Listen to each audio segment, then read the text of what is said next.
કોણે? આ ગ્રંથ વ્યાસ મુનિએ લખ્યો છે. હવે ત્યાં ક્યાં હિમાચ્છાદિત ગિરિકંદરાઓમાં એ બેઠા હશે, એકલા ચિંતન કરતા હશે ત્યાં, અને તે વખતે એ લખતા હતા. એમને અચાનક શું સૂઝ્યું કે આ નમઃ નુમઃનો પ્રયોગ કર્યો. એમને વ્યાકરણ નહોતું આવડતું. એ બીજો કોઈ નમામી પ્રયોગ કરી દેતા.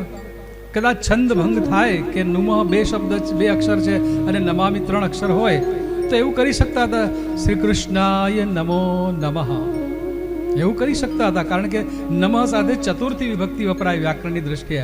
આપણે બોલીએ છીએ ને શ્રી ગણેશાય નમઃ. ગણેશ શબ્દ છે તો ગણેશાય નમઃ. શિવ શબ્દ છે તો શિવાય નમઃ, ઓમ નમઃ શિવાય.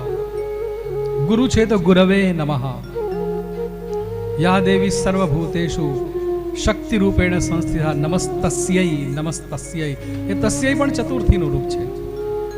નમસ્તસ્મૈ એ પણ ચતુર્થીનું, તસ્મૈ શ્રી ગુરવે નમઃ એ પણ ચતુર્થીનું રૂપ છે. તો નમઃ એક શબ્દ આવે છે એની અંદર એ ચતુર્થીનું રૂપ છે. તે એટલે તમને નમસ્કાર છે એ રીતના આ શબ્દ છે. તો શ્રી કૃષ્ણાય નમો નમઃ એવું નમો નમઃ શબ્દ મૂકી શકતા હતા, પણ એમણે એ શબ્દ